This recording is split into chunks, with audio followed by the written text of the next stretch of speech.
Hey, welcome to this week's show as the Earlham Quakers get back in action after a bye week last week. They'll take on Defiance coming up on Saturday.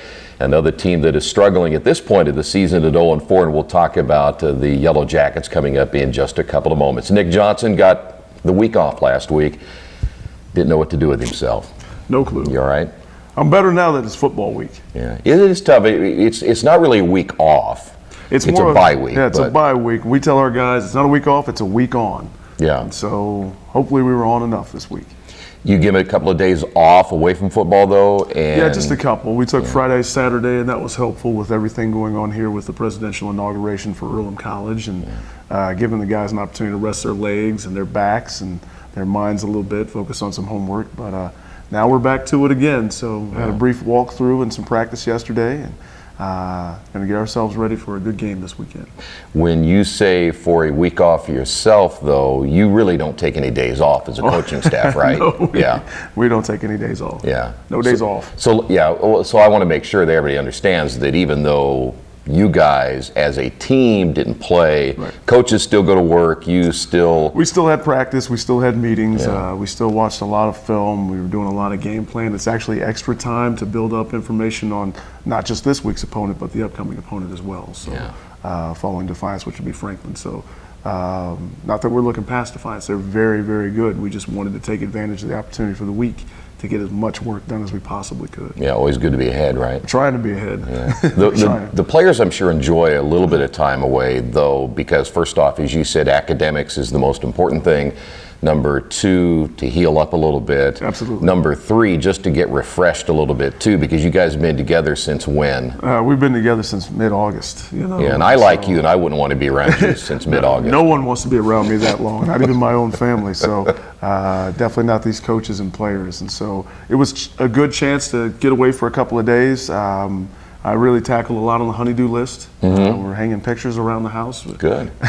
So different things like that. So spent some time with the wife and kids, and as our players did with their families and our coaches did with their families. But about 24, 48 hours is about all we got, and so that's not nearly enough, but it's going to have to do, and it's time to get back to work. And we're excited for this opportunity.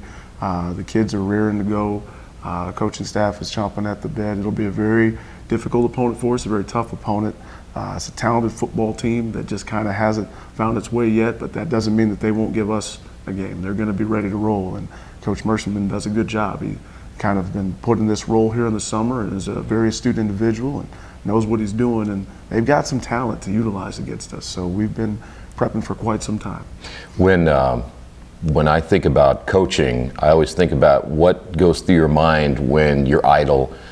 Do you ever stop thinking about, even though you're hanging pictures at home and you're doing the honey-do list, isn't it in the back of your mind you're still thinking football? Oh, all the time. Yeah. I mean, she'll hit me in the back of the head with a hammer and say, "Hey, what are you doing?"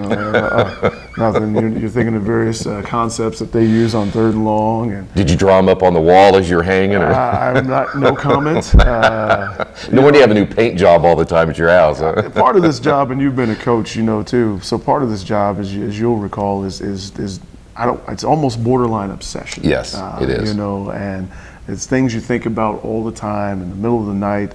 You know, wake up at 2 a.m. and, we didn't rehearse this or we didn't practice that. Or, we've got to put this in this week and we need to meet about this. And you can prep it out, you can plan it, you can write it, and you can prolong it. But there are always going to be things that pop up. I think everyone knows this about any coach, that the minute you don't have that, the moment that those things stop reacting or happening in your mind, it might be time to consider something else. You know? We think we're working hard, but they could be working just as hard, if not harder.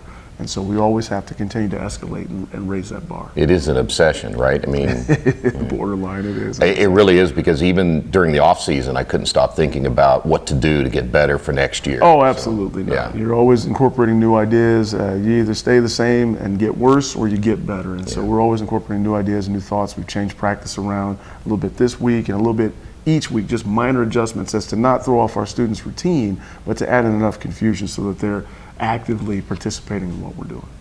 You know, you could be like me, and you could be in broadcasting and then go into coaching, go back to broadcasting, you know, because guys are doing that all the time now. So one of these days it might be something that you could consider. Maybe. My wife says I have a face for broadcasting. So, I've heard that face for radio thing myself. Take a look, you know. But, you know, I love coaching. I love being around the kids. I love being around the other coaches that we have on staff. I've got some great guys that are working really hard to help our kids get better. And I really love the school and love being here. So right now I can't imagine myself doing anything else. And so this has been fun for me, and we're going to keep striving.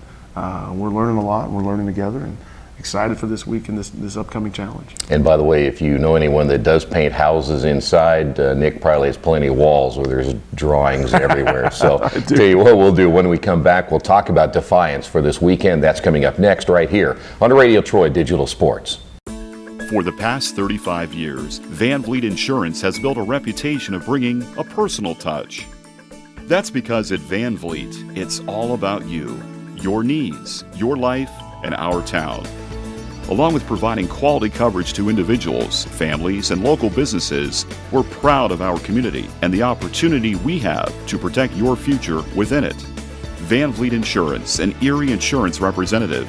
Hometown professionals at work for you.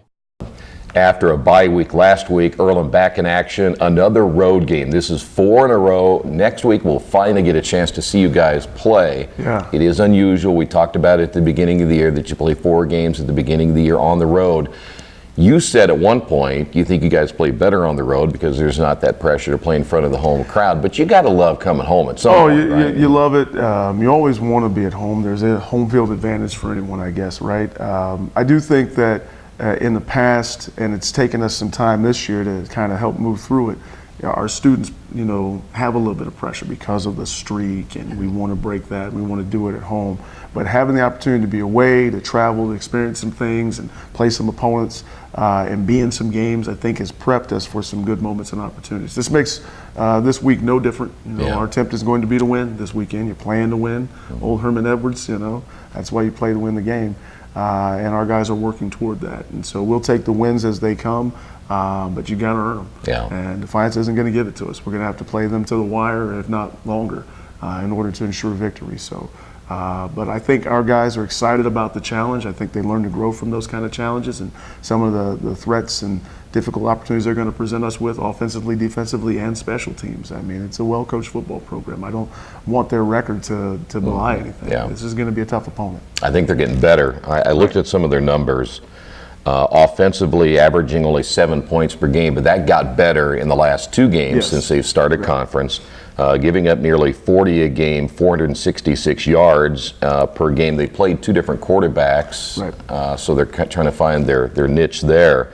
They don't run the ball very well, but they can throw the football, but those numbers might show because they've been behind in a lot of their games. I agree with you entirely. I was going to interject, you know, that's part of them trying to, you know, we've been there, trying to, you know, balance out the score. Yeah. And so we're definitely concerned about their run game. They've got some athletes, I think, that can carry it.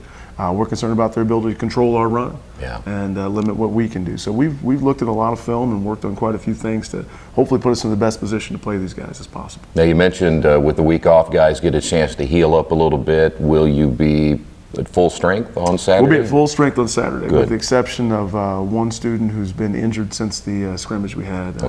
You know, and so we wish Grant Bowersock great luck as he's continued to heal and recover. But other than that, we should be at full strength. Yeah, a young man that played a lot for you last year as a freshman. Played a lot for us last year, was going to play a lot this year, and just, you know, our scrimmage against Oberlin, you know, sometimes these things happen. They lost a guy, we lost a guy. So it's sad. All right, kickoff time, I believe 1:30, right, on 1:30 Saturday? over at Defiance, Ohio. Nice right. stadium they have over there, nice facility. All right. Coach, good luck, as Thank always. you so much. Nick Johnson Really joining us. appreciate it. Again, he's still taking bids, so we'll Still let you taking know bids. next week if he has another wall or 2 that needs to be painted. So thanks for being with us. We'll see you next week right here on Radio Troy Digital Sports.